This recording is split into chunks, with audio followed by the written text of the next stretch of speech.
Hello everyone, welcome back to Jwalpa coaching classes. आज के इस वीडियो में हम क्लास 10th के करंट इलेक्ट्रिसिटी के आगे के क्वेश्चंस करेंगे। तो पहला क्वेश्चन है हमारा क्वेश्चन नंबर 5। क्या कह रहा है? How is the voltmeter connected in the circuit to measure the potential difference between two points. कह रहा है कि वोल्ट मीटर को सर्किट में किस तरीके से जोड़ा जाए पोटेंशियल डिफरेंस को मेजर करने के लिए। मतलब कह रहे हैं कि आपके पास एक सर्किट है, मान लेते हैं हम इस तरीके से सर्किट बना देते हैं। ये मैंने एक सर्किट बना दिया, ठीक है। अब कह रहे हैं कि इस सर्किट में आपको वोल्ट मीटर जोड़ना है, तो बताओ किस तरीके से जोड़ना है। तो ध्यान रखना, वोल्ट मीटर हमेशा पैरेलल में जोड़ा जाता है। कैसे जोड़ा जाता है? पैरेलल में जोड़ा जाता है। पैरेलल में क्यों जोड़ते हैं, अब ये भी सुन लो। देखो, वोल्ट मीटर को हमेशा पैरेलल में जोड़ेंगे। पैरेलल में क्यों जोड़ना है? पैरेलल में इसलिए जोड़ना है भैया क्योंकि पैरेलल में पोटेंशियल डिफरेंस या फिर पैरेलल में वोल्टेज क्या रहता है? सेम। अब जैसे अगर मैंने यहाँ पे जोड़ दिया, इसके अक्रॉस लगा दिया, मतलब ये इस पे कितना है पोटेंशियल डिफरेंस, इस पे पोटेंशियल डिफरेंस कुछ होगा, तो जितना पोटेंशियल डिफरेंस यहाँ होगा उतना ही पोटेंशियल डिफरेंस यहाँ होगा। तो दोनों का पोटेंशियल डिफरेंस क्या होगा? सेम होगा। जैसे हमने सीरीज और पैरेलल कॉम्बिनेशन में पढ़ा था। पैरेलल कॉम्बिनेशन जब हमने स्टार्ट किया था तो बताया था आपको कि पैरेलल में क्या होता है? वोल्टेज सेम होता है, और वोल्टेज सेम होता है इसलिए हम वोल्ट मीटर को हमेशा कैसे लगाते हैं? पैरेलल में, ठीक है। तो ध्यान रखिएगा, वोल्ट मीटर हमेशा पैरेलल में लगाया जाता है और एम मीटर हमेशा सीरीज में लगाया जाता है। वोल्ट मीटर को पैरेलल में इसलिए लगाते हैं क्योंकि पैरेलल में वोल्टेज सेम रहता है, और एम मीटर को सीरीज में इसलिए लगाते हैं क्योंकि सीरीज में करंट सेम रहती है, ठीक है। तो चलिए नेक्स्ट क्वेश्चन देखते हैं।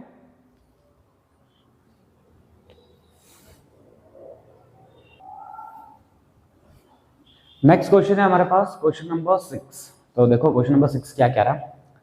कह रहा है एक copper wire, a copper wire has a diameter of 0.5 mm। क्या है? एक कॉपर वायर है जिसका डायमीटर कितना है? 0.5 mm है।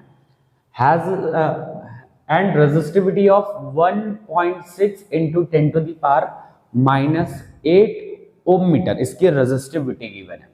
What will be the resistance, what will be the length, length पूछा जा रहा है of this wire to make a resistance of 10 ohm, ठीक है। तो पहला पार्ट में तो क्या कह रहा है कि भैया एक वायर है जिसमें क्या क्या चीज गिवन है। तो सबसे पहले हम लिख देते हैं गिवन वैल्यूज क्या क्या है, क्या क्या गिवन है, हम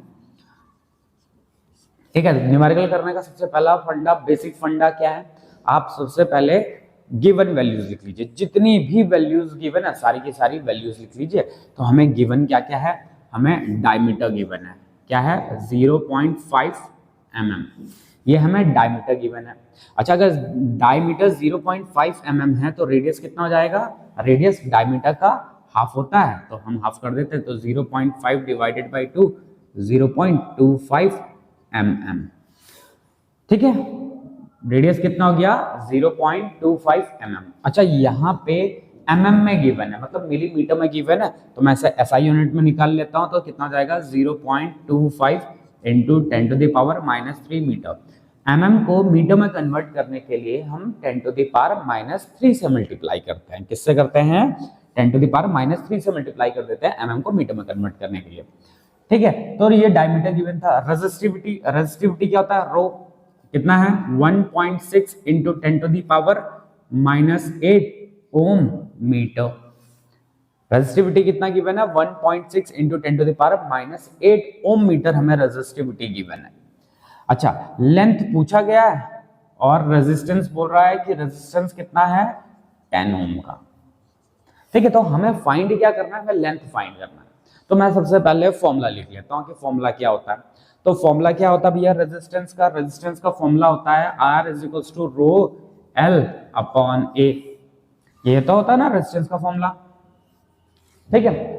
अच्छा, इस रेजिस्टेंस के फॉर्मूले में से हमें लेंथ निकालना है, तो मैं लेंथ का फॉर्मूला बना लेता हूँ पहले। तो लेंथ का फॉर्मूला बनाने के लिए मैंने क्या किया? लेंथ का फॉर्मूला बनाने के लिए मैंने सारे टर्म्स को उस साइड में मल्टीप्लाई कर दिया। तो R के साथ हमने मल्टीप्लाई कर दिया A, और L रो को नीचे ले गए, ठीक है। तो देखो मैंने क्या किया? सिर्फ L को सेपरेट कर दिया, ठीक। अब देखो हमें कौन कौन सी वैल्यूज गिवन है, हमें रेजिस्टेंस गिवन है, देखो हमें रेजिस्टिविटी भी गिवन है, लेकिन हमारे पास एरिया नहीं है एरिया नहीं है। तो हमें पहले एरिया फाइंड करना है। तो एरिया फाइंड करने के लिए हमारे पास क्या गिवन है, हमारे पास रेडियस गिवन है।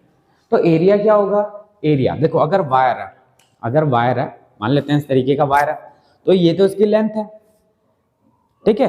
करंट कहां से एंटर कर रही, इस पार्ट से एंटर कर रही। तो देखो ये पीछे की तरफ कैसा है, सर्कुलर पार्ट है, कैसा है, तो इसका क्रॉस सेक्शनल एरिया क्या है, मतलब सर्कल है, सर्कुलर पार्ट है। तो एरिया क्या हो जाता है, एरिया हो जाता है पाई आर स्क्वायर, ठीक है। एरिया ऑफ सर्कल क्या होता है बेटे, पाई आर स्क्वायर। तो अभी देखो मैं क्या करूंगा, मैं अलग से एरिया नहीं फाइंड करने वाला, मैं क्या करूंगा, मैं सारी वैल्यूज को इसमें उठा के इसमें रख दूंगा और इसमें ही कैंसिल आउट करेंगे और लास्ट में करेंगे एक साथ कैलकुलेशन, ठीक है। बार बार हम कैलकुलेशंस नहीं करेंगे, ठीक है। तो length is equals to R into pi small R square upon rho. अब क्या करेंगे, अगला काम है हमारा वैल्यूज पुट करने का। तो वैल्यूज पुट कर देते हैं। आर कितना गिवन था, आर था 10, पाई कितना है 22/7, रेडियस कितना गिवन है 0.25 इंटू 10 टू पावर -3, इसका स्क्वायर है, मैं दो बार लिख देता हूँ 0.25 into 10 to power -3 into 0.25 into 10 to power -3, ठीक है। स्क्वायर था तो मैंने दो बार लिख दिया। अच्छा रेजिस्टिविटी कितना है, रेजिस्टिविटी है 1.6 इंटू 10 टू पावर -8, कितना 1.6 इंटू 10 टू द पावर -8, ये इसकी रेजिस्टिविटी है, ठीक है। अब देखो अब क्या है, जब भैया इस तरीके का कैलकुलेशन आता है तो बच्चों के थोड़ा हाथ पैर फूल जाते हैं, कितना भारी भरकम सा कैलकुलेशन कैसे करना है। देखो कैलकुलेशन करने का तरीका क्या है कि आप कैलकुलेशन को बहुत सिंपल वे में लेके जाइए, ऐसे अपने लिए बहुत ज्यादा कैलकुलेटिव मत बनाओ और इतनी सारी चीजों को देख के घबराओ बिल्कुल मत, ठीक है। आपको जो इसमें सबसे ज्यादा दिख रहा है वो दिख रहा है पावर, कि भैया जहां पे पावर आ गया तो बच्चों का जैसे पावर आ गया तो हाथ पैर खुल जाते हैं, भैया पावर वाले क्वेश्चन तो हमसे होंगे नहीं। तो पहले देखो हम सबसे पहले क्या काम करेंगे, सबसे पहले हम पावर को निपटाते हैं। क्या करेंगे, पावर को निपटाते हैं। तो कैसे निपटा रहे हैं जरा ध्यान से देखते जाना। हाँ देखो यहाँ पे 0.25 है ना, 0.25 फटेगा तो नीचे कितना आ जाएगा 100, यहाँ पे भी 0.25 है, ये 0.25 फटा तो नीचे 100 एक और आएगा, मतलब 2 जीरो और बढ़ जाएंगे। तो मैंने 2 जीरो बढ़ा लिए, ठीक है, 2 जीरो बढ़ गए। अब देखो अब ओवरऑल पावर कितनी आ रही है ये देखते हैं हम। तो ओवरऑल पावर है हमारे पास, ओवरऑल पावर देख लेते हैं। ये कितना था -3 था, ये कितना पावर -3 है, ठीक है। ये कितना है -8 है, अपॉन में -8 है, कितना है अपॉन में -8 है, तो हम इसे ऊपर लेके जाएंगे तो कितना हो जाएगा +8। अच्छा ये कितना है, ये 1 है उसके साथ 4 जीरो है, तो मैं इसके लिए डायरेक्टली क्या लिख देता हूँ 10 टू द पावर 4 लिख देता हूँ। अच्छा अपॉन में कैसा है 10 टू द पावर 4 पॉजिटिव है, तो ऊपर जाके क्या हो जाएगा -4, समझ रहे हो ना, क्योंकि जब रेसिप्रोकल करते हैं तो पावर नेगेटिव हो जाती है ना, ठीक है। तो करते हैं सॉल्व, तो कितना आएगा -6 -4 -10 और 8 कितना हो जाएगा -2। मतलब जितनी भी यहाँ पे पावर्स थी पावर को हटाएंगे और फाइनली हमें क्या मिलेगा। अच्छा एक 10 ये भी बच गया था, सॉरी एक 10 ये भी तो था, तो +1 मतलब 10 टू द पावर -1, ठीक है। अभी जितने भी पावर्स हैं मतलब एक ये वाला और एक ये वाला। अच्छा अपॉन में 1.6 भी था, चलो आगे देख लेंगे इसका, 1.6 भी है लेकिन आगे देख लेते हैं। तो अभी कितना बच रहा है हमारे पास, क्या क्या मिला 22/7 बचा, इंटू 25 बचा, ये दूसरा भी 25 बचा, अपॉन में और क्या बचा, ऊपर तो और कुछ नहीं बचा, नीचे बचा 7 तो लिख दिया, 1.6 बचा और कुछ और बचा, कुछ नहीं बचा। अच्छा ऊपर टोटल पावर कितनी बची है 10 टू पावर -1। अच्छा अगर मैं एक पॉइंट हटाऊंगा तो ऊपर कितना हो जाएगा 0, और ये इसको कैंसिल आउट कर देगा, ये क्या करेगा बेटा इसको कैंसिल आउट करेगा और कुछ बचेगा नहीं, पावर में कुछ बचा ही नहीं। अभी हमारे पास सिंपली बचा क्या, अब देखते हैं, बाकी का कैलकुलेशन इधर ले चलते हैं।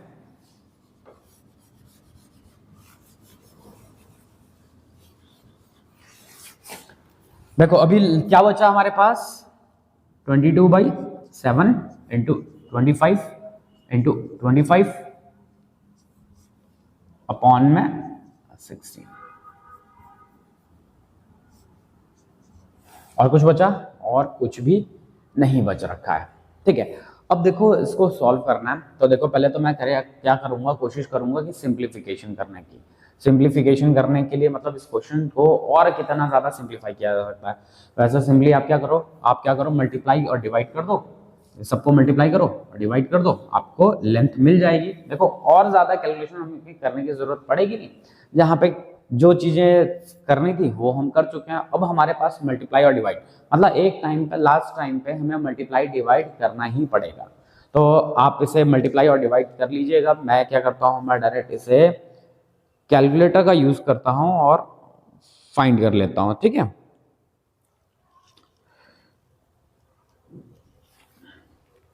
कितना है, 22 इंटू 25 इंटू 25 या 13750 अपॉन में क्या आएगा,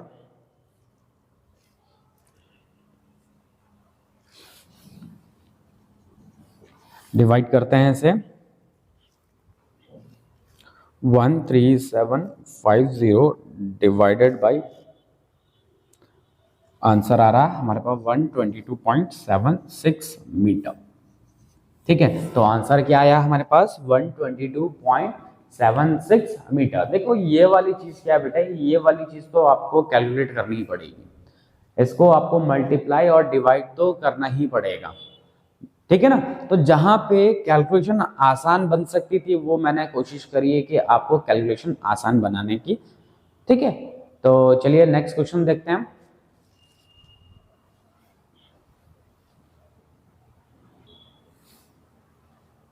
अच्छा, जो क्वेश्चन नंबर 6 था उसमें एक और पार्ट था, क्या था, how does the resistance change if diameter is doubled. कह रहा है कि रेजिस्टेंस में कितना चेंज आएगा अगर हम डायमीटर को डबल कर देते हैं। तो पहले देखो, पहले थोड़ा सा रिलेशन बनाने की कोशिश करते हैं। देखो रेजिस्टेंस का फॉर्मूला क्या था, R is equal to rho L by A, यही था ना। ठीक है, अच्छा आर क्या है, नहीं सॉरी ए क्या है, एरिया है, तो एरिया को मैं क्या लिख देता हूं, पाई आर स्क्वायर। ठीक है, पाई आर स्क्वायर लिख देते हैं। अच्छा अब इसको डायमीटर के टर्म्स में लिख लेते हैं, तो R is equals to D by two, diameter by two लिख सकते हैं। तो आर की वैल्यू क्या जाएगी, रो एल बाई डी का स्क्वायर,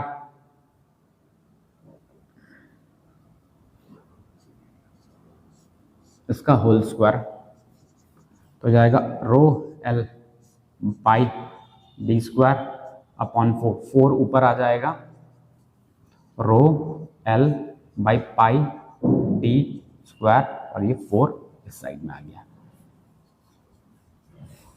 इस साइड में आ गया। ठीक है, तो ये रेजिस्टेंस है। ठीक है, अब वो कह रहे हैं कि अगर डायमीटर डबल हो गया, अगर डायमीटर डबल हो गया, नया डायमीटर मान लेते हैं 2 टाइम्स, नया डायमीटर क्या मान लेते हैं, नया डायमीटर 2 टाइम्स कर दिया। ठीक है, तो नया डायमीटर हमने 2 टाइम्स कर दिया, तो नया रेजिस्टेंस क्या जाएगा, आर डैश। आर डैश को हम नया रेजिस्टेंस के लिए यूज कर रहे हैं, तो क्या हो जाएगा 4 रो, रो चेंज किया, रेजिस्टिविटी चेंज नहीं करी हमने, लेंथ भी चेंज नहीं किया क्योंकि क्वेश्चन में बोला नहीं लेंथ को चेंज करने के लिए। ठीक है,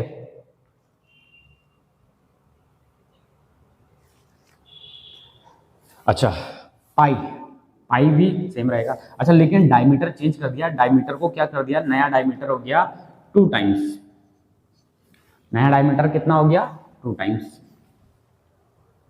ठीक है, तो R dash is equals to 4 rho L upon, ये कितना जाएगा पाई, ये जाएगा 4d स्क्वायर, तो 4 को आगे लिख लेते हैं, डी को स्क्वायर को यहाँ पे, ये 4 से ये 4 cancel, R dash is equals to rho L by pi D square, ऐसा जाएगा।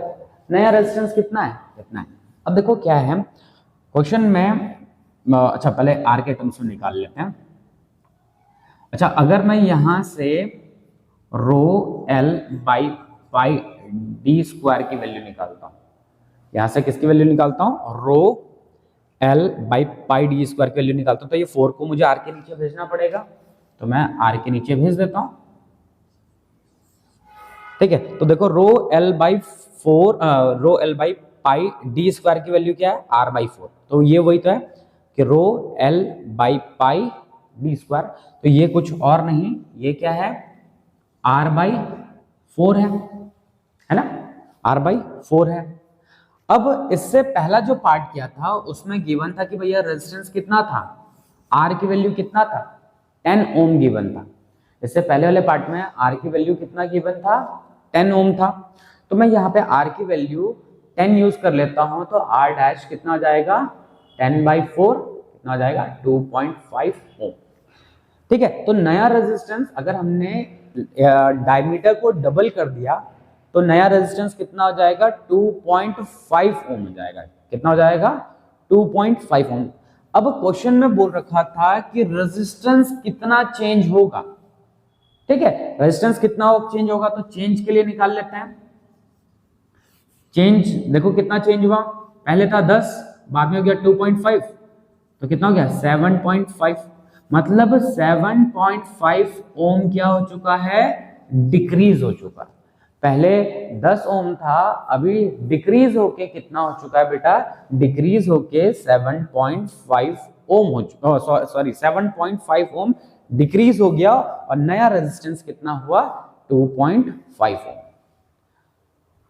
ठीक है, तो अगर हमने एरिया को डायमीटर को डबल कर दिया तो रेजिस्टेंस में चेंज कितना आया, रेजिस्टेंस में चेंज आया 7.5 ओम का चेंज आया। ठीक है, चलिए नेक्स्ट क्वेश्चन देखें। अब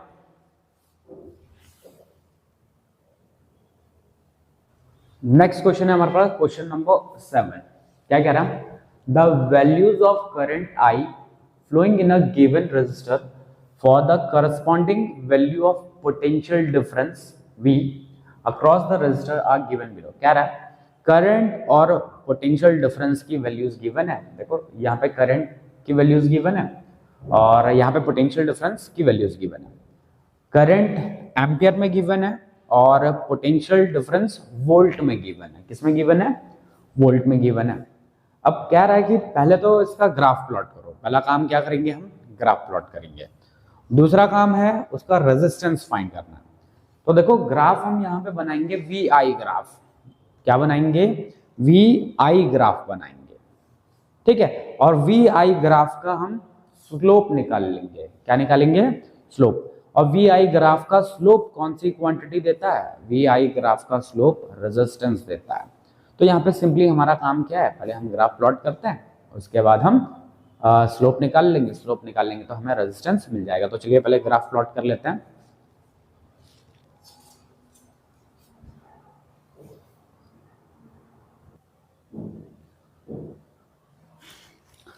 ये हमने एक्सेस ड्रॉ कर ली। अच्छा, इसमें वाई एक्सेस पे मैंने आई को प्लॉट किया हुआ है और एक्स एक्सेस पे हमने वी को प्लॉट किया है। ठीक है, तो ध्यान दिए रखिएगा कि मैंने इसमें आई को वाई एक्सेस पे प्लॉट किया है और एक्स एक्सेस पे किसको प्लॉट किया है, वी को प्लॉट किया है।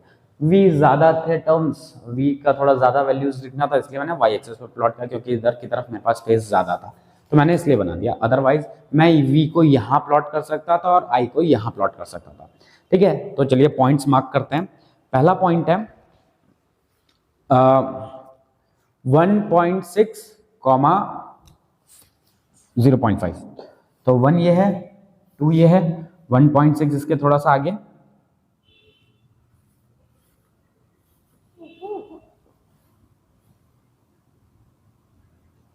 ये हमें एक पॉइंट मिल गया। और ये पॉइंट है 1.6, 0.5, यह पहला पॉइंट। दूसरा पॉइंट हो गया 3.4, 1, तो 3 ये है, 3.5 किया जाएगा, तो 3.5 से थोड़ा सा पहले, और 1 ये रहा।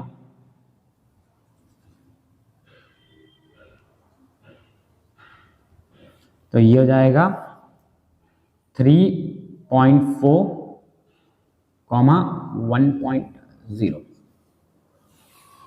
ठीक है। अच्छा अगला है 6.7, तो 6 ये हो गया, 6.5 ये, 6.5 थोड़ा सा आगे, 6.7 सॉरी थोड़ा सा आगे, और दूसरा है 2। ये हमने ऐसे मार्क किया, ये और ऐसे लेके गए, ये पॉइंट मिल गया, ये पॉइंट हो गया हमारा